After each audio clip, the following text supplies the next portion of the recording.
हाँ तो I discuss कर रहे थे। चलो आई में हम लोगों ने ऑप्टिका यानी रेटिना की लेयर्स डिस्कस कर ली थी। 4 लेयर होती हैं, इन्वर्टेड होती हैं चारों में। आउटर टू इनर साइड हम लोगों ने डिस्कस की। तो अब तुम लोग आसानी से बता सकते हो अगर पूछा जाए कि भाई यहाँ लाइट का पाथ किस साइड से किस साइड होगा। तो लाइट जब आई में इंटर करेगी, इंटर करते ही जब aqueous humour lens vitreous humour को पार करेगी तो रेटिना है। रेटिना में लाइट किस तरह से जाएगी तो सुनो, रेटिना में लगने लाइट तो सबसे पहले लाइट जाएगी सबसे पहली लेयर कौन सी, सबसे अंदर वाली कौन सी है, गैंग्लियोनिक। क्लियर है?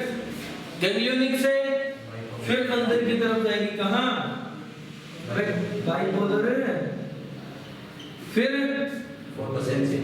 फोटोसेंसिटिव सेल्स, और फिर यहाँ आकर के ये सेंस कर देंगे। लास्ट में पिगमेंटेड सेल्स हैं हेक्सा। तो हम लोगों ने कल क्या आउटर टू इनर में हेक्सा फोटो बाई गैंग का था, अब गैंग बाई फोटो हेक्सा। तो ये सीक्वेंस याद रखिएगा तुम लोग, ठीक है। Outer to inner, inner to outer, light की रे की डायरेक्शन, या ये पूछ ले लाइट रिफ्लेक्ट होने के बाद, मान लो अगर अपन लेट्स सपोज लाइट आई के अंदर चली गई, वहां से रिफ्लेक्ट होकर के वापस आ रही है, तो रिफ्लेक्ट होने के बाद उसका पाथ क्या होगा, रिफ्लेक्ट होने के पाथ वही होगा सबसे पहले हेक्सागोनल पिगमेंटेड, फिर क्या होगा फोटोसेंसिटिव, फिर बाइपोलर, और फिर गैंग्लियोनिक। यही है, समझ गए? चलो ये रेटिना थी। अब यहाँ कुछ सेल्स डिस्कस किए थे हम लोगों ने, उनमें कुछ स्पेशल पॉइंट्स हैं। स्टार पॉइंट डालो और लिखो। सेल्स में से एक सेल हम लोगों ने कहा था ग्लायोसाइट सेल्स होते हैं, ग्लायोसाइट सेल है ना। ग्लायोसाइट सेल्स को हम लोग मूलर सेल्स भी बोलते हैं, याद रखना। इन्हें मूलर सेल्स भी कहा जाता है। ये ग्लायोसाइट सेल्स ही मूलर सेल्स हैं। एक तो ये चीज याद रखनी है। सेकंड, हम लोगों ने यहाँ फोटोसेंसिटिव सेल्स डिस्कस किए थे। फोटोसेंसिटिव सेल्स, फोटोसेंसिटिव सेल्स कौन कौन से होते हैं? तो फोटोसेंसिटिव सेल्स जनरली 2 तरह के हैं, 2 टाइप्स। और 2 तरह के कौन से हैं देख लो। First rod cells, rod cells, clear. Next second type cone cells. Rod और कोन सेल्स 2 तरह के फोटोसेंसिटिव सेल्स हैं। शेप के बेसिस पे हम लोगों ने ये डिफरेंशिएशन किया है। देखो रोड सेल्स की अगर बात करें तो रोड सेल्स कौन से सेल्स होंगे जिनकी शेप रोड जैसी होगी, है ना। जिनकी शेप रोड जैसी होगी मतलब ऐसे होंगे ये सेल्स। चलो रोड सेल्स की स्पेसिफिकेशन देखते हैं। सबसे पहले कि भाई रोड सेल वो सेल है जिनके अंदर पिगमेंट होता है और रोडोप्सिन पिगमेंट है। क्लियर। सेकंड, अगर हम लोग कहें तो भाई इस रोडोप्सिन पिगमेंट को ही विजुअल पर्पल कहा जाता है, विजुअल पर्पल कहा जाता है। नेक्स्ट, इस पिगमेंट की वजह से रोड सेल्स कैसी लाइट के लिए सेंसिटिव हैं? तो ये डिम लाइट के लिए सेंसिटिव है। क्लियर। डिम लाइट की सेंसेशन होती है यहाँ सेंसिटिव है। इसे साइंटिफिक टर्म्स में हम लोग क्या कहेंगे? स्कोटोपिक विजन है। स्कोटोपिक विजन, जिसे जनरली नाइट विजन भी कहा जाता है। नाइट विजन, क्लियर है? तो समझ रहे हो ये। नेक्स्ट अगर कहा जाए तो देखो भी स्कोटोपिक विजन है, नाइट विजन है, डिम लाइट के लिए सेंसिटिव है, विजुअल पर्पल पिगमेंट है। अगर इस सेल में डिफेक्ट आ जाए, क्लियर है? अगर इस सेल में डिफेक्ट आ जाए तो डिफेक्ट अगर इस सेल में आया तो वो कैसा डिफेक्ट होगा? इसकी वजह से हमें स्कोटोपिक विजन, हमारा स्कोटोपिक विजन डिस्टर्ब हो जाएगा। हमें कम लाइट में, डिम लाइट में या फिर अंधेरे में हम लोग के रात में दिखाई नहीं देगा। और रात में दिखाई नहीं देगा तो इसे हम लोग कहते हैं नाइट ब्लाइंडनेस। क्लियर है? साइंटिफिक टर्म में कहा जाता है नेक्टोनोपिया। नेक्टोनोपिया ब्रैकेट में लिख लेना, नाइट ब्लाइंडनेस, नाइट ब्लाइंडनेस, रतौंधी। क्लियर है? तो इसलिए अगर तुम्हें रात में देखना है तो रोड सेल्स का फंक्शनल होना जरूरी है, समझ रहे हो? और रोड सेल्स जो फंक्शनल होती है ना, हम लोग कहें कि भाई कैसे होते हैं कि इसके अंदर पिगमेंट प्रेजेंट होना जरूरी है। पिगमेंट कौन सा? रोडोप्सिन। रोडोप्सिन कहां से आता है? रोडोप्सिन कहां से आता है? तो रोडोप्सिन को अगर हम लोग इसके विजुअल का मैकेनिज्म देखें ना, मतलब ये दिखाई कैसे देता है हमें इन सेल्स की वजह से। तो जैसे ही लाइट पड़ती है, लाइट रिसीव होती है, रोडोप्सिन टूटता है। रोडोप्सिन कुछ सब प्रोडक्ट बाय प्रोडक्ट्स में टूटता है, जिनकी वजह से हमें दिखाई देता है। क्लियर है? ये जिन सब प्रोडक्ट्स में टूटता है वो इसके प्रीकर्सर माने जाते हैं, और उन प्रीकर्सर्स को बनाने के लिए यूज किया जाता है विटामिन ए का। और विटामिन ए, कैरोटीन कहाँ प्रेजेंट है? कैरेट में, गाजर में। तो इसलिए कहते हैं रात में गाजर जरूरी है देखने के लिए, देखने के लिए रात में देखने के लिए गाजर जरूरी है। गाजर कहाँ काम आती है? रात में देखने के लिए। चलो ये रोड सेल्स है।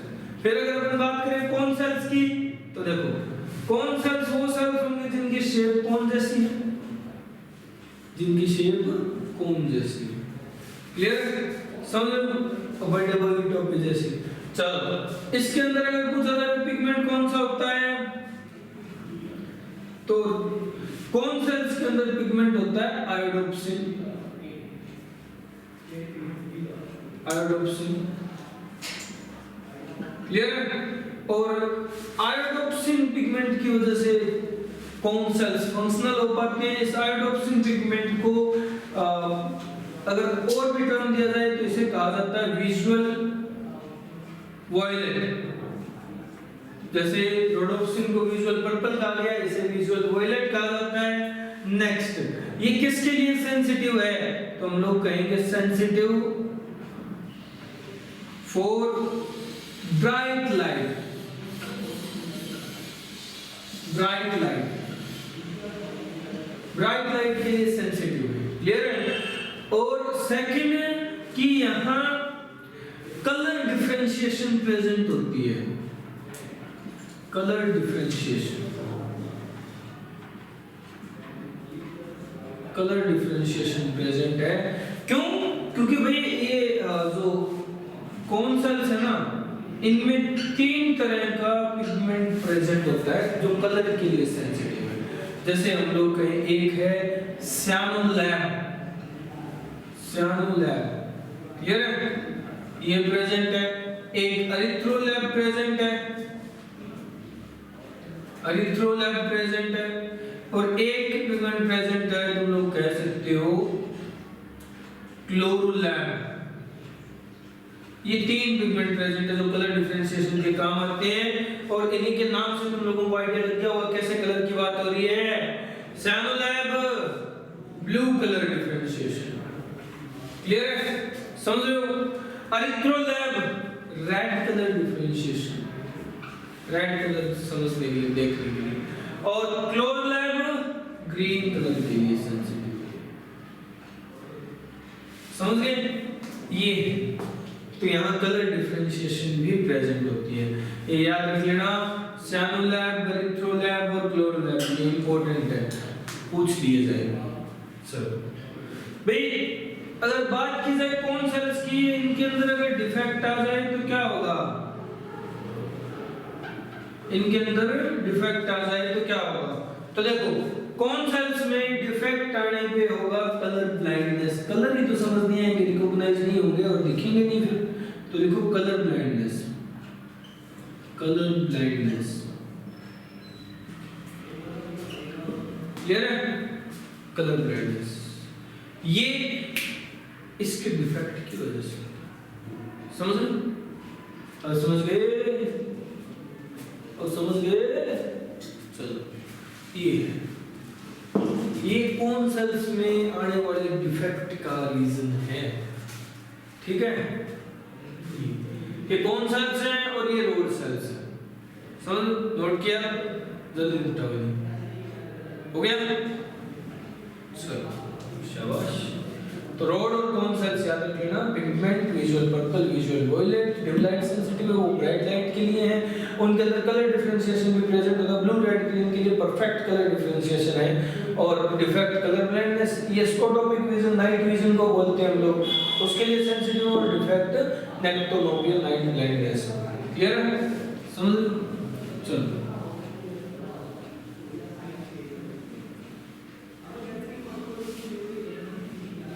नेक्स्ट।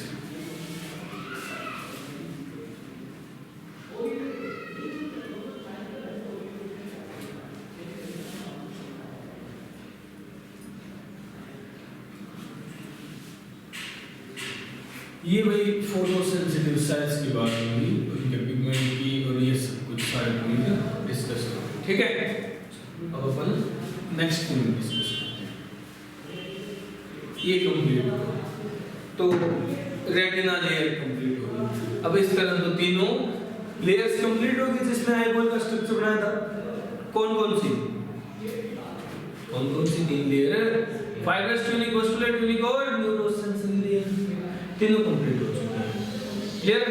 अब हम कुछ एक्स्ट्रा पॉइंट हैं जो आई के बारे में डिस्कस करने जरूरी है। हालांकि आई के स्ट्रक्चर का एक मेन कंपोनेंट अभी भी बाकी है जो हम लोगों ने डिस्कस नहीं किया, तो उसे भी निपटा ही लेते हैं, ठीक है। समझ लो वो मेन कंपोनेंट क्या है, वो है लेंस।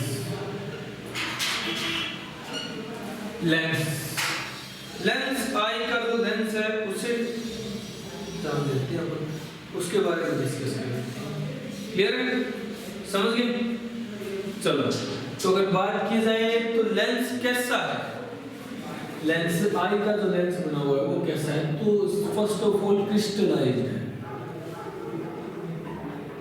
क्रिस्टलाइज्ड है भाई, बायोलॉजिकल स्ट्रक्चर है, समझ लो बायोलॉजिकल स्ट्रक्चर है, और ऐसे स्ट्रक्चर है जिसके आकार देखा जा सकता है जो कि एक फिजिकल यूनिट की तरह काम करिए, तो क्रिस्टलाइज्ड स्ट्रक्चर है ये लेंस। क्लियर।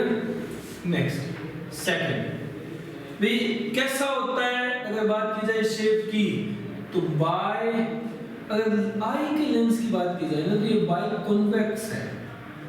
क्लियर है, by convex in shape, by convex in shape. By convex कैसी शेप होती है, बाई कॉन्वेक्स ऐसी शेप होती है। क्लियर, बाई कॉन्वेक्स ऐसी शेप होती है, बड़ी जानी पहचानी प्यारी सी शेप है, याद रखिए। चलो नेक्स्ट, बाई कॉन्वेक्स शेप का होता है। और लेंस की बात करें तो हमारा लेंस फिक्स होता है।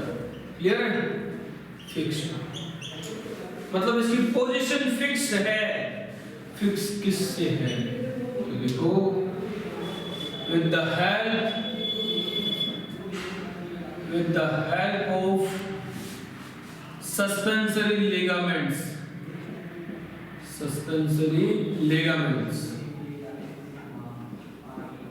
suspensory ligaments की हेल्प से फिक्स है ये। क्लियर है, मूव नहीं करता ये कहीं। नेक्स्ट लेंस पे एक बात बताओ, ये लेंस कहाँ प्रेजेंट है। लेंस ऐसे जगह प्रेजेंट है जिसके पिछले हिस्से में विट्रस चैम्बर, विट्रस ह्यूमर का, और जिसके आगे वाले हिस्से में एक्वस चैम्बर, एक्वस ह्यूमर का। तो हम लोग कहेंगे ये डिवाइड करता है, divide eyeball into two chambers. Eyeball को दो चैम्बर्स में डिवाइड करता है, और वो दो चैम्बर कौन कौन से हैं, दो चैम्बर कौन कौन से हैं, एक्वस चैम्बर, एक्वस चैम्बर, और एक है विट्रस चैम्बर, विट्रस चैम्बर। यार बात करते हैं एक्वस चैम्बर की, तो एक्वस चैम्बर छोटा होता है, ठीक है, जबकि विट्रस चैम्बर कंपैरेटिवली बड़ा है। समझ लो। चलो एक्वस चैम्बर की बात की जाए तो ये भरा हुआ है फिल्ड विद एक्वस ह्यूमर और विट्रस चैम्बर की बात की जाए तो ये भरा हुआ है filled with vitreous humour. Vitreous humour से भरा हुआ है। नेक्स्ट एक्वस चैम्बर जो है ये कहाँ होता है? हम लोग कहें between cornea and lens, lens और कॉर्निया के बीच में होता है। जबकि vitreous chamber between lens and retina, lens और रेटिना के बीच में है ना। चलो अब एक्वस चैम्बर को फर्दर डिफरेंशिएट किया जाए, क्लासिफाई किया जाए, देखो हम लोग कहेंगे एक्वस चैम्बर फर्दर दो चैम्बर्स में डिफरेंशिएटेड होता है, दो पार्ट्स में डिवाइड होता है, दो सब चैम्बर बनते हैं। ये सब चैम्बर क्या है? तो पहला है एंटीरियर यानी आगे वाला, और सेकंड है पोस्टीरियर। एंटीरियर और पोस्टीरियर। एंटीरियर को हम लोग बोलते हैं वेनस, वेनस चैम्बर, और पोस्टीरियर को हम लोग बोलते हैं आर्टेरियल, आर्टेरियल चैम्बर। अब ऐसा क्यों कहा है भाई वेनस चैम्बर और आर्टेरियल चैम्बर? तो नोट करो यहाँ, नोट करो वेनस और आर्टेरियल चैम्बर क्यों कहा। वेनस और आर्टेरियल चैम्बर कहने का मतलब पहले तो इनकी पोजीशन देख लो। आर्टेरियल चैम्बर होता है between cornea and iris, iris और कॉर्निया के बीच में होता है, क्लियर है। जबकि पोस्टीरियर चैम्बर ये कहां होता है? Between iris and lens, iris और लेंस के बीच में। इनको आर्टेरियल और वेनस कहने का मतलब क्या है? तो इनका सेकंड पॉइंट यहां लिखो। आर्टेरियल और वेनस कहने का मतलब भाई वेनस चैम्बर इसलिए कहा एंटीरियर चैम्बर को क्योंकि यहाँ कार्बन डाइऑक्साइड और कुछ वेस्ट मटेरियल प्रेजेंट होते हैं, क्लियर है। ये इसको आर्टेरियल चैम्बर क्यों कहा? क्योंकि यहाँ प्रेजेंट फ्लूइड में ऑक्सीजन है और न्यूट्रिएंट्स ज्यादा है, ऑक्सीजन और न्यूट्रिएंट्स प्रेजेंट है, इसलिए आर्टेरियल चैम्बर का है। तो ये भी एक्वस चैम्बर के ही दो पार्ट हो गए, arterial chamber, venous chamber. Venous यानी इंटीरियर वाला, उसमें कार्बन डाइऑक्साइड और वेस्ट मटेरियल ज्यादा है फ्लूइड में, और अगर बात की जाए पोस्टीरियर जो कि आइरिस लेंस के बीच में, इसमें ऑक्सीजन और न्यूट्रिएंट्स ज्यादा है। क्लियर हो गया? चलो अब विट्रस चैम्बर की थोड़ी बहुत बातें और कर लेते हैं। विट्रस चैम्बर जो है ये विट्रस ह्यूमर से भरा हुआ है, और ये जो विट्रस ह्यूमर है, क्लियर है। अगर बात की जाए विट्रस ह्यूमर की, प्रॉपर बात विट्रस ह्यूमर की जाए तो विट्रस ह्यूमर एसिडिक होता है नेचर में, एसिडिक इन नेचर, क्लियर है। लाइफ में एक ही बार सिक्रीट किया जाता है, secreted once in lifetime।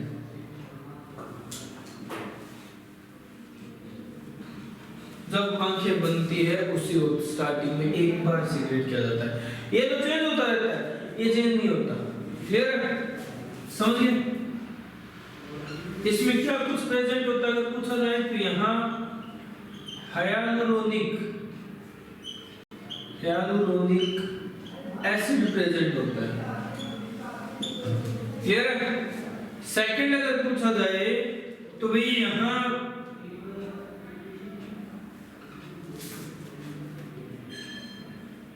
हेलोसाइट cells present होते हैं, क्लियर। हेलोसाइट सेल्स प्रेजेंट होती है। Hyalocyte cells by nature phagocytic है, ध्यान रखना, phagocytic. Hyalocyte cells by nature phagocytic हैं, भक्षी कोशिकाएं हैं। फैगोसाइटोसिस करती है, मतलब कोई भी फॉरेन मटेरियल, कोई भी डेड सेल पार्ट, कोई ऐसा स्ट्रक्चर होगा अनवांटेड, उसे डाइजेस्ट कर देंगे, खा पी के पचा देंगे। तो पूछा जाए भाई हेलोसाइट किसके, फैगोसाइटिक सेल से, तो आइज की। क्लियर है? चलो जो और क्या प्रेजेंट होता है इसमें, तो अगर बात की जाए और क्या प्रेजेंट होता है, तो हम लोग कहेंगे एक special type of protein present होता है जिसे हम लोग विट्रिन प्रोटीन बोलते हैं, विट्रिन प्रोटीन प्रेजेंट। क्लियर है? ये भी इसकी स्पेसिफिकेशन है। तो ये विट्रस चैम्बर है जो कि बड़ा होता है, फील्ड होता है विट्रस ट्यूमर से लेंस और रेटिना के बीच की जगह को कहा जाता है। विट्रस ट्यूमर एसिडिक होता है जो कि लाइट में एक बार सीक्रेट किया जाता है, और hyaluronic एसिड हेलोसाइट सेल्स प्रेजेंट है। हेलोसाइट सेल्स फैगोसाइटिक होते हैं, फिर विट्रिन प्रोटीन प्रेजेंट है। ये इंपॉर्टेंट पॉइंट है, याद रखना। और ये अपना एक्वस और विट्रस चैम्बर। क्लियर है? जो क्यों बना, कब बना, जब इस लेंस को एक जगह फिक्स किया गया सस्पेंसरी लिगामेंट्स के हेल्प से। क्लियर है? सस्पेंसरी लिगामेंट्स के हेल्प से एक जगह फिक्स किया गया, तब बना। समझ गए? ये लेंस है और इसने आई बॉल को दो पार्ट्स में डिवाइड कर दिया, दो चैम्बर्स में, जिन्हें एक्वस और विट्रस कहते हैं। क्लियर है? समझ लो, एक बड़ा और एक छोटा सा इंट्रावसेलुलर।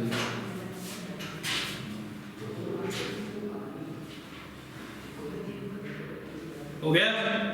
चलो, ये एक्वस विट्रस चैम्बर है। अब नेक्स्ट पॉइंट। क्लियर है? नेक्स्ट पॉइंट पे आते हैं।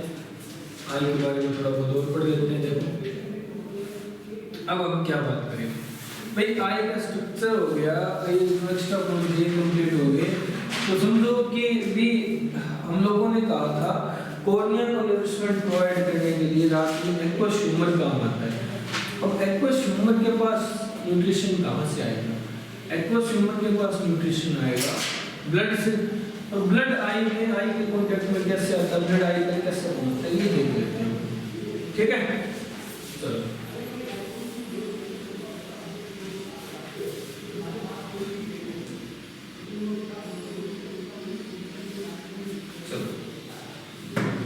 हम बात कर रहे हैं आई के ब्लड सर्कुलेशन। क्लियर है? इनको ब्लड सर्कुलेशन ऑफ आई का ब्लड सर्कुलेशन कैसे होगा? चलो, तो सबसे पहले एक आर्टरी आती है हार्ट से, जिसे हम लोग कहते हैं रेटिनल आर्टरी। रेटिनल आर्टरी ये आई हार्ट से। कैसा ब्लड लेकर के आई है? प्योर ब्लड लेकर के आई है, ऑक्सीजनेटेड न्यूट्रिशियस ब्लड लेकर के आई है। क्लियर है? समझ लो। चलो, ये ब्लड इसने कहाँ डिलीवर किया भाई? ये ब्लड इसने कहाँ डिलीवर किया? तो इस रेटिनल आर्टरी ने ये ब्लड डिलीवर कर दिया सबसे पहले किसके पास? एक्चुअली में हम लोग ये नहीं कहते ब्लड डिलीवर किया, इसने एक्सचेंज किया है। किस चीज को? गैसेस को, न्यूट्रिएंट्स को। किसके साथ? एक्वस ह्यूमर के साथ। एक्वस ह्यूमर में अगर हम लोग कहें सबसे पहला पार्ट, तो वो एसिडिक चैम्बर है। ठीक है? एसिडिक चैम्बर, सॉरी, अगर हम लोग एसिडिक ना कहें, इसे कहते हैं सबसे पहले एक्सचेंज किया वेनस, एक्वस ह्यूमर का फ्रंटल वाला पार्ट वेनस चैम्बर के साथ। ठीक है? वेनस, इसे लिखो वेनस, वेनस चैम्बर के साथ जो एंटीरियर चैम्बर है। वेनस चैम्बर से कहां गया? वेनस चैम्बर से न्यूट्रिएंट्स एक्सचेंज हुए किसके साथ? इसके साथ, आर्टेरियल चैम्बर के साथ। आर्टेरियल चैम्बर के साथ अब ब्लड नहीं जा रहा है, ध्यान रखना। अगर ब्लड होता तो हमें दिखाई नहीं देता, क्योंकि ये ट्रांसपेरेंसी खत्म हो जाती, फिर सब कुछ लाल लाल दिखाई देता, मिस्टर इंडिया में वैसे ही दिख जाता है, चश्मा लगाने की जरूरत नहीं पड़ती। बट ऐसा नहीं है, ये जस्ट इस फ्लूइड के साथ न्यूट्रिएंट्स एक्सचेंज कर लिए, तो फ्लूइड की एक जो स्पेसिफिक प्रॉपर्टी वो मेंटेन रहती है। ठीक है? फ्लूइड में अमाउंट मेंटेन रहती है। Arterial chamber. ये क्या हो गया वेनस और arterial chamber, after all aqueous chamber complete हो गया। एक्वस चैम्बर में कर लिया, क्लियर, समझ लो। अब एक्वस चैम्बर में कर दिया तो फिर यहाँ नेक्स्ट एक रास्ता होता है जिसे हम लोग कहते हैं slams canal. Slams canal, slams canal कहाँ होती है? तो स्लैम कैनाल इस फ्लूइड को कनेक्ट करती है रेटिनल वेन में प्रेजेंट फ्लूइड के साथ, यानी रेटिनल वेन वाले ब्लड के साथ कांटेक्ट में लाती है, जहां दोबारा एक्सचेंज हो जाए मटेरियल्स का। तो ये स्लैम्स कैनाल में या स्लैम्स कैनाल के थ्रू ये कांटेक्ट में आता है किसके? रेटिनल वेन की, रेटिनल वेन के कांटेक्ट में आता है, ठीक है। और ये रेटिनल वेन और स्लैम्स कैनाल कहाँ होती है अगर हम एक्चुअल कहें तो ये होती है एट लिम्बस, लिम्बस पर होती है, ठीक है, समझ लो। लिम्बस से रेटिनल वेन तो लीव आउट कर रही है, आई से निकल रही है, क्लियर है? अब समझ रहे हो? हम लोग कहेंगे रेटिनल वेन, ब्रैकेट में लिख लेना leaves out at limbus, limbus से लीव आउट कर रही है, आई से निकल रही है लिम्बस के रास्ते, ठीक है। लिम्बस क्या है? लिम्बस जंक्शन है कॉर्निया और स्क्लेरा का, वहां पर, ठीक है। तो ये स्लैम कैनाल और रीनल आर्टरी वहां प्रेजेंट है। अब एक पॉइंट आता है कि भाई अगर ये स्लैम कैनाल ये ब्लॉक हो जाए, इफ ब्लॉक्ड, अगर ये ब्लॉक हो जाए ना तो क्या होगा? ये ब्लॉक हो जाए तो क्या होगा? ये ब्लॉक हो जाए तो फ्लूइड ज्यादा बढ़ने लगेगा, कहाँ बढ़ने लगेगा? इस आई में, ठीक है। तो फ्लूइड बढ़ेगा, fluid in eye ball increase हो जाएगा। अब आई बॉल में कहाँ इंक्रीज होगा? मेनली एक्वस चैम्बर की बात करेंगे हम लोग, ठीक है। और मेनली एक्वस चैम्बर की बात करेंगे तो ये फ्लूइड जब इंक्रीज होगा इससे क्या होगा? इससे रेटिना डैमेज हो जाएगी, प्रेशर बढ़ेगा, रेटिना डैमेज हो जाएगी, क्लियर? रेटिना डैमेज हो जाएगी,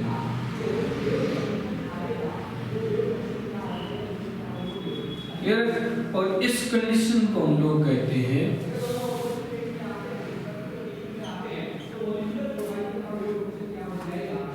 ग्लूकोमल ब्लैक कैटरैक्ट, ब्लैक कैटरैक्ट,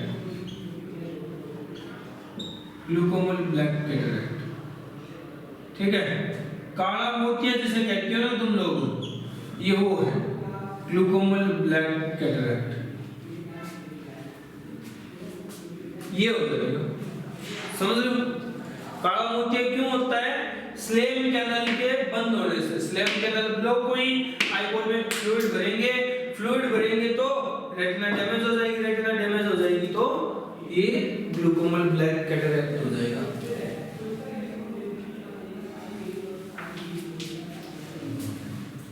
चलो समझे काला मोतिया क्यों हुआ है? क्या क्यों हुआ है? काला मोतिया क्यों हुआ है? समझ आया? ग्लूकोमल ब्लैक कैटरैक्ट क्यों हुआ? ये याद रखना, ठीक है। इंपॉर्टेंट है, स्लैम्स कैनाल काफी बार पूछी जाती है। कहां पर है? लिम्बस पर। अब हम लोगों ने यहाँ वेनस चैम्बर, विट्रस चैम्बर या विट्रस ट्यूबर की बात क्यों की? क्योंकि वो लाइफ टाइम में एक ही बार सिक्रेट होता है, क्लियर? वो लाइफ टाइम में एक ही बार सिक्रेट होता है, समझ लो। ये अब अपन बात करते हैं नेक्स्ट पॉइंट। यहाँ आगे में कुछ और स्पेसिफिक पॉइंट बचे हुए हैं, उन्हें डिस्कस कर दिया जाए। तो देखो क्या है पॉइंट्स।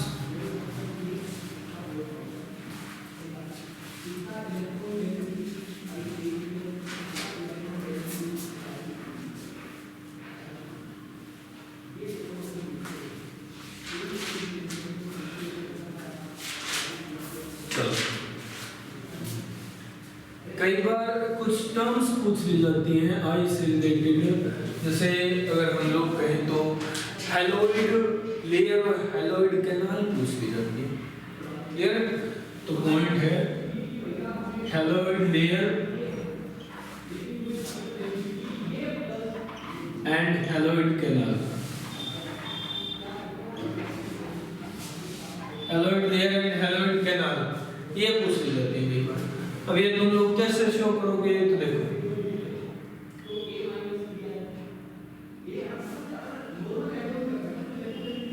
ये अपने आई बोल, हम लोग कहते हैं कि भाई यहाँ से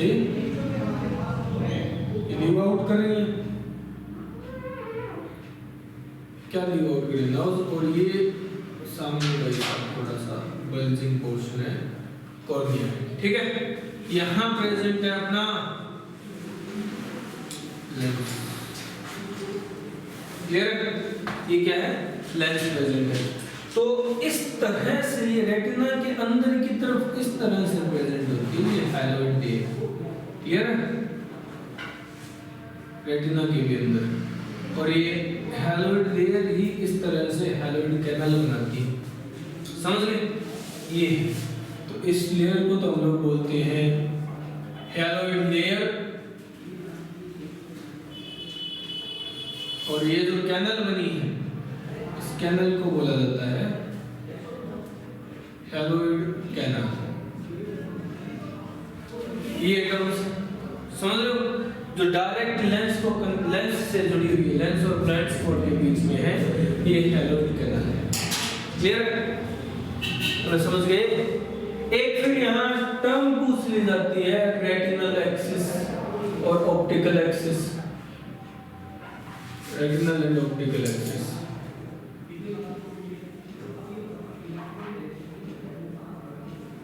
तो देखो अगर डिस्कस किया जाए ये पॉइंट क्या, तो ये भी कुछ स्ट्रक्चरल स्पेसिफिकेशंस है। जैसे हम लोग पाइप बनाते हैं,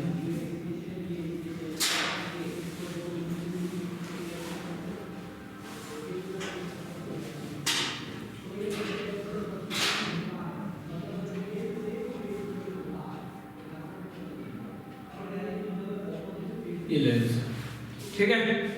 एक एक्सिस होती है जो डायरेक्ट सीधी जा रही है, ये है।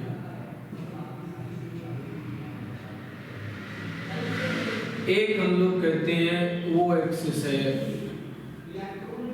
जो डायरेक्ट फोविया सेंट्रलिस से निकल रही है, फोविया सेंट्रलिस को कनेक्ट कर रही है। क्लियर है? समझ लो, ये दो एक्सिस होती है। और देखो अगर हम लोग एक्चुअल बात करें ना, तो ये थोड़ी सी स्पेसिफिक प्रॉपर्टी तुम लोग पहले ये निपटाओ। उसके अंदर देखो क्या होता क्या है कि हम लोग इनको डिफरेंशिएट करते हैं पॉइंट्स के बेसिस पे। पॉइंट मतलब ये यहाँ कनेक्टेड है फोविया सेंट्रलिस। फोविया सेंट्रलिस क्या था? फोविया सेंट्रलिस को हम लोग बोलते हैं yellow spot macula, yellow spot macula lutea बोलते हैं फोविया सेंट्रलिस को। और मैकुला लुटिया पे जाकर के डायरेक्ट ये अटैच होने टिक रही है, ठीक है। समझ लो ये। तो देखो इन एक्सिस में से कौन सी रेटिनल और कौन सी ऑप्टिकल है। अगर हम पर्टिकुलर डिफरेंशिएट करें पॉइंट्स के बेसिस पे, तो हम लोग इससे तो कहेंगे ऑप्टिकल एक्सिस, और ये है रेटिनल एक्सिस। ये ना ये फोविया सेंट्रलिस से गुजर रही है इस तरह से। ये कुछ एक्स्ट्रा पॉइंट्स, ये क्या है? कुछ एक्स्ट्रा पॉइंट्स नोट कर लो।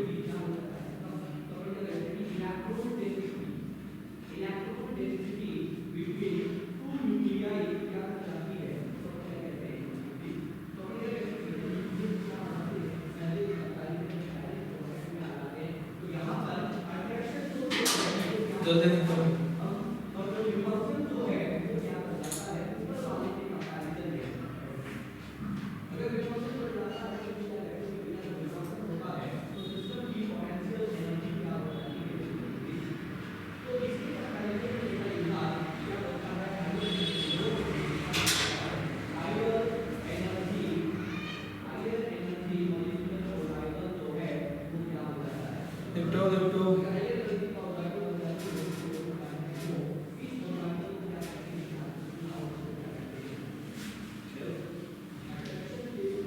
ये 2 पॉइंट्स हैं, ठीक है, हो गया। चलो नेक्स्ट पॉइंट डिस्कस करते हैं। नेक्स्ट कुछ बेसिक से पॉइंट्स और बच गए, ठीक है। हम लोगों ने कहा भाई फ्लूइड भरा हुआ है, ठीक है, यहाँ हमारी आई बॉल में एक्वस ह्यूमर और दूसरे विट्रस ह्यूमर का हम लोगों ने 2 तरह के फ्लूइड भरे हुए हैं। अब इन फ्लूइड्स को अगर थोड़ा सा डिटेल में समझे, इनकी रिक्वायरमेंट क्या थी यहाँ भरने की भाई, तो पहली बात ब्लड डायरेक्ट कनेक्ट नहीं हो सकता, तो हमें फ्लूइड की जरूरत पड़ी जो ट्रांसफर का काम कर सके, जो मीडिएटर का काम कर सके, जैसे ब्रेन में सीएसएफ होता है इस तरह। सेकंड कि भाई ये आई बॉल है, ये अंदर से खोखली होलो है, ठीक है, ये पिचक सकती है, तो इसकी शेप मेंटेन रखने के लिए फ्लूइड रिक्वायर्ड था, ठीक है, और वो फ्लूइड हम लोगों ने इस तरह से फिल किया। तो हम लोग कहते हैं कि aqueous humour and vitreous humour,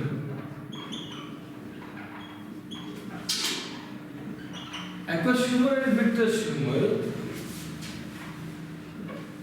creates a pressure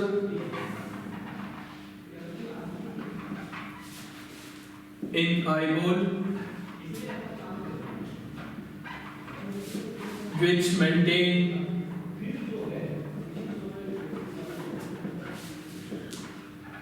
the shape and size of eyeball, shape and size of eyeball। ये प्रेशर कौन सा है, क्लियर है? तो इस एरो लगा कर देखो, ये प्रेशर है intra ocular pressure. Intraocular pressure वो प्रेशर है जो एक्वस ह्यूमर और विट्रस ह्यूमर क्रिएट करते हैं, जिससे आई बॉल की शेप और साइज मेंटेन रहती है। इस प्रेशर की अगर वैल्यू पूछ जाए तो ये होता है 10 से 20 mm Hg, 10 to 20 mm Hg, ये इसकी वैल्यू है, क्लियर है, समझ गए? ये चलो, ये इंट्राओक्यूलर प्रेशर की बात थी।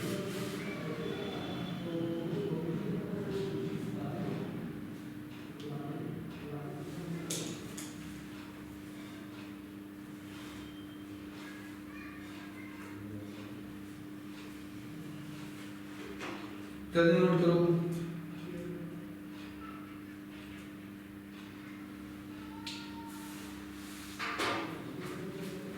हो गया? ये भी लास्ट पॉइंट था अगर अपन एग्जैक्ट बात करें तो आई के बारे में, ठीक है। अब हम बात करते हैं आई से रिलेटेड डिसऑर्डर्स, ठीक है। ये स्ट्रक्चरल डेफिनेशंस पॉइंट सारे क्लियर हो चुके हैं। अब हम आते हैं आई के डिसऑर्डर्स पे, ठीक है। तो हेडिंग बनाओ डिसऑर्डर्स, हेडिंग बनाओ डिसऑर्डर्स, डिसऑर्डर्स।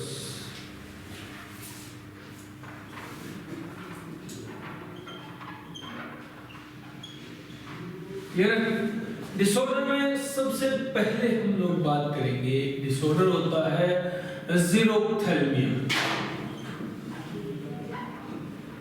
ज़ीरोप्थेल्मिया, क्लियर है? ज़ीरोप्थेल्मिया कैसा डिसऑर्डर है? ज़ीरोप्थेल्मिया ड्राई आईज का डिसऑर्डर है, क्लियर है? आईज ऐसे हो जाएंगी सूखी सूखी सी। रीजन ज़ीरोप्थेल्मिया होता है भाई विटामिन ए की डेफिशिएंसी से, विटामिन ए की डेफिशिएंसी से, क्लियर है? सेकंड कॉमन डिसऑर्डर है colour blindness. Colour blindness, colour blindness में कलर डिफरेंशिएशन नहीं हो पाएगा, ठीक है, कलर डिफरेंशिएशन डिस्टर्ब हो जाएगा, कलर डिफरेंशिएशन डिस्टर्ब। और ये किस वजह से हुआ है? अभी अभी पढ़ करके आए हैं, किस वजह से? Due to damage of cone cells, कौन सेल्स में डैमेज हो जाने के कारण, क्लियर है, ये होता है। नेक्स्ट थर्ड नेक्टोनोपिया, ये भी अभी पढ़ के आए। नेक्टोनोपिया क्या था? Night blindness, night blindness, reason rod cells due to damage of rod cells, rod cells के डैमेज की वजह से। और सेकंड रोड सेल्स में डैमेज रीजन भी क्रिएट होता है due to vitamin A deficiency. तो हम लोग कहते हैं कि विटामिन ए प्रीकर्सर है इसका, रोडोप्सिन पिगमेंट का, समझ रहे हो?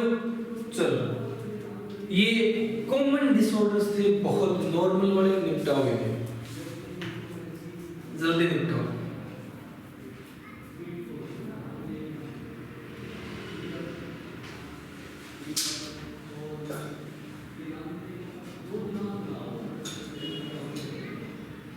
हो गया? चलो, ये बहुत नॉर्मल से डिसऑर्डर थे, दो तो अभी पढ़ के आए हैं से। अब हम आते हैं कुछ स्पेसिफिक डिसऑर्डर्स पे।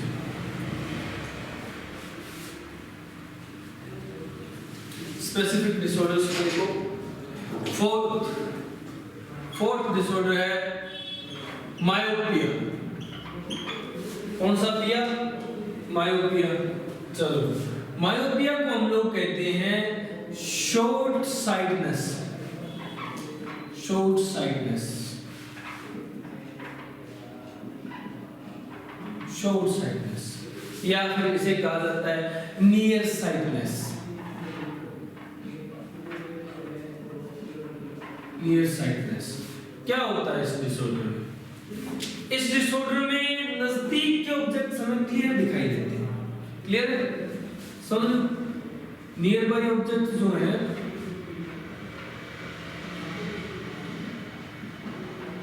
वो क्लियर दिखाई देते हैं, सीन क्लियर, क्लियर है? और जो फार ऑब्जेक्ट्स हैं, फार ऑब्जेक्ट्स जो दूर की चीजें हैं, वो हमें धुंधली दिखाई देती है, सीन ब्लर या ब्लरी, ठीक है, ब्लर हुई दिखाई देती है। ऐसा क्यों होता है भाई? ऐसा इसलिए होता है कि हमारा जो कन्वेक्स लेंस है, बाई कन्वेक्स लेंस है, ये बाई कन्वेक्स लेंस फोकस तो कर रहा है, बट दूर की जो रेज आ रही है उन्हें रेटिना से पहले ही फोकस कर रहा है, ठीक है? मतलब एक्चुअल में रेटिना पे फोकस नहीं कर रहा। हम लोग ये कहना चाहते हैं इमेज रेटिना पे नहीं बन रही, ठीक है? रेटिना से पहले नहीं, सॉरी, रेटिना के बाद फोकस कर रहा है, ठीक है? रेटिना पे इमेज नहीं बन रही है, आफ्टर ऑल बात ये है, ठीक है? अब रेटिना पे इमेज नहीं बन रही, हमें रेटिना पे इमेज बनवाना है, मतलब उनको थोड़ा सा और ज्यादा फोकस करना है, रेटिना पे बनाना है। तो हम लोग इसके ट्रीटमेंट के लिए क्या यूज करते हैं? ट्रीटमेंट कैसे होता है? Treatment same by convex lens या कन्वेक्स लेंस यूज करके, कन्वेक्स लेंस की स्पेक्टेकल्स यूज करके किया जाता है, क्लियर? ट्रीटमेंट के लिए यूज किया जाता है convex lens, convex lens, clear? जो कि इस तरह का हो, हम लोग जनरली बाय कन्वेक्स ही शो करते हैं उसको, ठीक है? ये मान लो अपनी आई का लेंस है और इसके आगे एक लेंस हम लोगों ने ये लगा, ये स्पेक्टेकल में लगाया है लेंस, ठीक है? ये चश्मा का लेंस है। अब क्या होगा? दोनों मिल करके आई के ऊपर फोकस, मतलब ये फोकस कर रहा था, इस अकेले की फोकसिंग तो डिस्टर्ब होकर के दूर जा रही है, ठीक है? हम लोग कहें तो इसकी फोकसिंग रेटिना से दूर हो रही है, ये ऑप्टिकल एक्सिस है, यहाँ बन गई इसकी इमेज, क्लियर है? समझ गए? अब इसकी वजह से क्या हुआ भाई? रेटिना यही रह गई थी, रेटिना ये, ठीक है? हमें यहाँ बनानी है तो थोड़ा और फोकस करो। ये क्या करेगा? ये आने वाली रेज को थोड़ा सा बैंड करके इसके पास भेजेगा, ठीक है। तो ये मुझे एक्चुअल रेटिना पे फोकस कर लीजिए, इस तरह इमेज रेटिना पे फॉर्म हो जाएगी, ठीक है। ये होता है, समझिए क्या हो रहा है, इस तरह की इमेज फॉर्मेशन। ये थोड़ा सा कन्वेक्स लेंस का मैटर है, ठीक है। करेक्शन के लिए कन्वेक्स लेंस यूज होगा, कन्वेक्स लेंस। ये रेटिना, ये ऑप्टिकल एक्सिस है,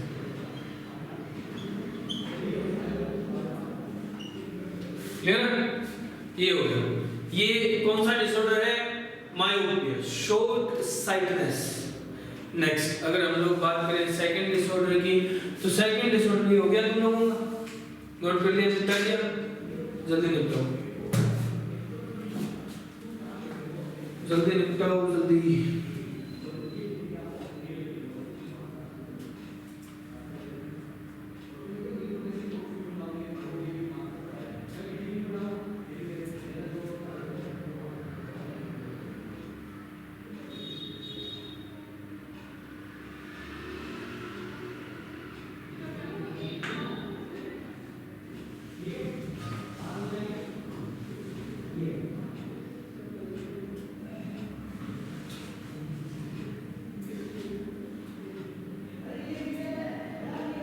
हो गया, चलो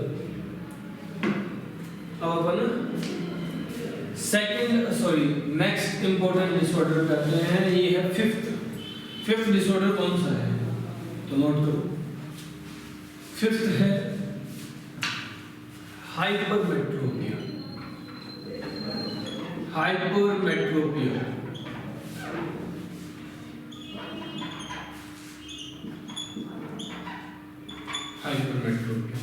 हाइपरमेट्रोपिया डिसऑर्डर क्या होता है, इसे हम लोग कहते हैं लॉन्ग साइटनेस या फिर फार साइटनेस या फिर distant sightedness. Clear, sir long sightedness या फिर फार साइटनेस, ये इसके नाम है। नेक्स्ट इसमें क्या होता है, इसमें भाई नियर बाई ऑब्जेक्ट्स तो नियर बाई ऑब्जेक्ट्स ब्लर दिखाई देते हैं, नियर बाई ऑब्जेक्ट्स ब्लर दिखाई देते हैं, फार ऑब्जेक्ट्स क्लियर दिखाई देते हैं। Clear, far objects seen clear, अगर नियर बाई ऑब्जेक्ट्स की बात करूं तो सीन ब्लरी, ब्लर हो जाते हैं, और फार ऑब्जेक्ट्स सीन क्लियर या क्लियरली। क्लियर, ये डिफरेंस है। अब फार ऑब्जेक्ट्स क्लियरली दिखाई नहीं दे रहे हैं, sorry near by objects clearly दिखाई नहीं दे रहे हैं। रीजन क्या है कि इसका भी रीजन यही है, इमेज रेटिना पे नहीं बन रही। अब इमेज रेटिना पे क्यों नहीं बन रही, अपना जो लेंस है, अपना लेंस कौन सा है, आपका अभी भी बनाया है तो भूल जाते हो, बाय कन्वेक्स लेंस है। अब ये बाय कन्वेक्स लेंस अपनी ऑप्टिकल एक्सिस, ये है इसकी ऑप्टिकल एक्सिस, इस ऑप्टिकल एक्सिस पे रेटिना पे इमेज बनाना चाहिए। ये मानो तुम लोग रेटिना है, यहाँ इमेज बननी चाहिए इसकी, ठीक है, समझ लो। इस जगह अगर हम लोग एग्जैक्ट माने तो चलो रफ आइडिया है इसका, तो यहाँ बननी चाहिए, यहाँ ना बन करके ये उनको कुछ ज्यादा ही फोकस कर रहा है, और ज्यादा फोकस करके उनकी इमेज रेटिना से पहले ही बना के काम निपटा रहा है, ठीक है, रेटिना से पहले बना के काम निपटा रहा है, रेटिना से इमेज पहले ही बन रही है। अब रेटिना से पहले बन जाएगी तो क्लियरली दिखाई देगी क्या,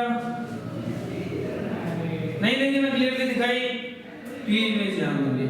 अब करेक्शन कैसे होगा, ट्रीटमेंट कैसे होगा, ट्रीटमेंट के लिए इन रेज को थोड़ा सा यहाँ तक पहुंचाना है, हमें यहाँ तक पहुंचाना पड़ता है, यहाँ तक पहुंचाने के लिए रेज को थोड़ा सा चौड़ा करना पड़ेगा। चौड़ा करने के लिए लेंस कौन सा यूज होता है, यहाँ मानो ये कॉनकेव लेंस लगा दिया, ठीक है। ये कनकेव लेंस लगा। कनकेव लेंस क्या करेगा, आने वाली रेज को, ये जैसे ये कोई रे आ रही है, नियर बाय ऑब्जेक्ट से रे आएगी तो नजदीक आएगी, इनको थोड़ा सा बेंड कर देता है, इनको थोड़ा बेंड करके पहुंचाता है, इसको फील करवाता है कि ये रे भी दूर से आ रही है, और दूर से आ रही होती है ऐसा ये फील करता है, तो ये इमेज इसकी रेटिना में बन जाती है। ठीक है, ये होता है।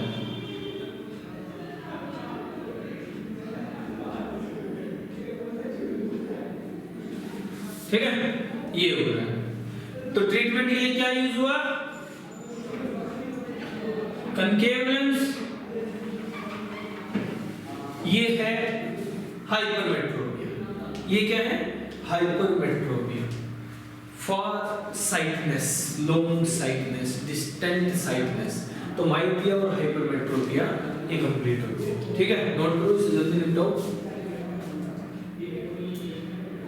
जल्दी निपटाओ।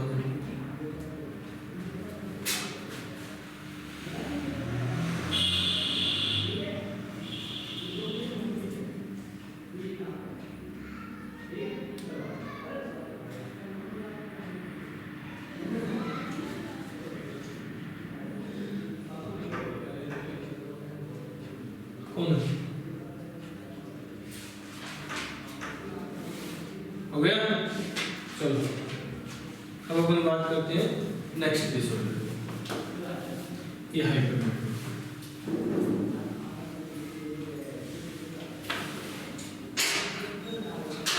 अगर बात करें नेक्स्ट डिसऑर्डर, तो नेक्स्ट है 6 प्रेसबायोपिया। प्रेसबायोपिया, प्रेसबायोपिया कैसा डिसऑर्डर है, तो तुम लोग लिखना एज से रिलेटेड डिसऑर्डर है, एज रिलेटेड, बुढ़ापे में होता है रे। ठीक है, किसमें होता है, बुढ़ापे में। क्यों होता है कि इसमें जैसे जैसे उम्र बढ़ती है लेंस की फ्लेक्सिबिलिटी खत्म होने लग जाती है। ठीक है, समझ लो, हम लोग कहेंगे कि लेंस का अकोमोडेशन ऑफ लेंस, यानी लेंस की फ्लेक्सिबिलिटी कम हो जाती है, यानी सिंपल लैंग्वेज में कहें तो hardening of lens, hardening of lens, lens hard हो जाता है।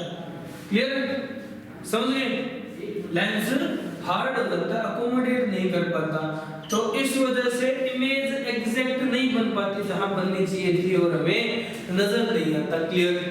ठीक है, डिस्टर्ब हो जाती है, विजन डिस्टर्ब हो जाता है हमारा।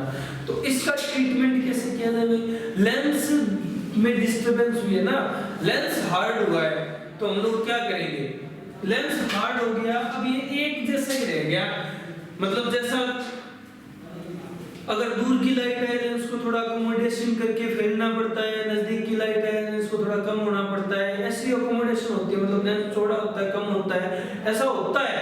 सस्पेंसरी लिगामेंट्स खींच लेते हैं तो लेंस पतला हो जाता है, सस्पेंसरी लिगामेंट लूज छोड़ देते हैं तो लेंस मोटा हो जाता है, तो वो दूर की लाइट को भी और नजदीक की लाइट को भी अकोमोडेट कर लेते हैं, समझ लो, अरेंज कर लेते हैं, उनकी इमेज रेटिना फॉर्म कर देते हैं। अब यहाँ लेंस हार्ड हो गया तो सस्पेंसरी लिगामेंट कितना ही जोर लगा ले, ना चौड़ा होगा ना पतला होगा।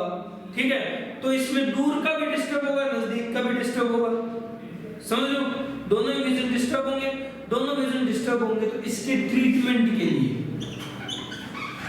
इसके ट्रीटमेंट के लिए यूज किया जाता है बाइफोकल लेंस, बाइफोकल लेंस। तुम लोग ऐसे समझ सकते हो कि भाई दूर के ऑब्जेक्ट्स को देखने के लिए हम लोगों ने क्या यूज किया था, कन्वेक्स, और नजदीक के ऑब्जेक्ट्स को देखने के लिए कनकेव। तो ऐसे लेंस का स्पेक्टेकल होगा, देखा हो तो ऊपर से आधा पार्ट और नीचे का आधा पार्ट अलग, ऊपर वाला कन्वेक्स, नीचे वाला कनकेव। ठीक है, क्योंकि हम लोग जब नजदीक की चीज देखते हैं जनरली इस एंगल पे देखते हैं। ठीक है, तो नजदीक की चीजों को हम लोग आंखों को नीचे करके देखते हैं, नीचे करके देखते हैं, नीचे वाले में तो नजदीक वाला डाल दिया कनकेव, और ऊपर की चीजों को हम लोग ऐसे देखते हैं, ऐसे, ठीक है। वैसे देखते हैं तो ऊपर की साइड हमारे पास कन्वेक्स होना चाहिए, तो कन्वेक्स ऊपर डाल दिया, ठीक है। बाइफोकल लेंस का यूज किया जाता है प्रेस बायोपिया में, क्लियर है, समझ रहे हो? लिख लिया, नोट कर लिया, इसको समझ लिया, चलो ये छोटा सा। Next seventh I related disorder, astigmatism. Astigmatism भी जनरली हम लोग कह सकते हैं एज रिलेटेड है। भाई एज हो जाएगी तो ये डिसऑर्डर हो जाएगा, इसके चांसेस रहते हैं। इसमें क्या होता है, इसमें हमारी कॉर्निया जो है उसका curvature of cornea is disturb.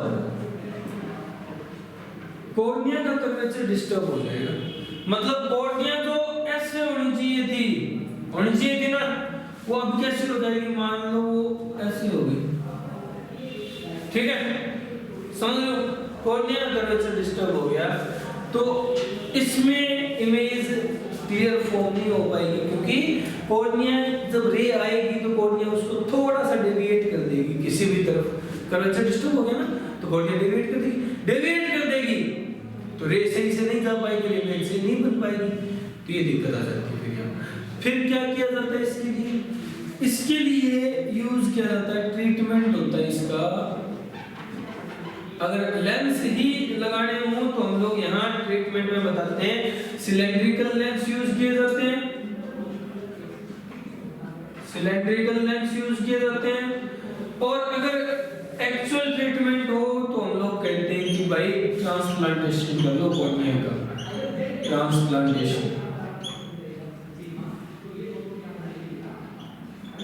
Transplantation of cornea,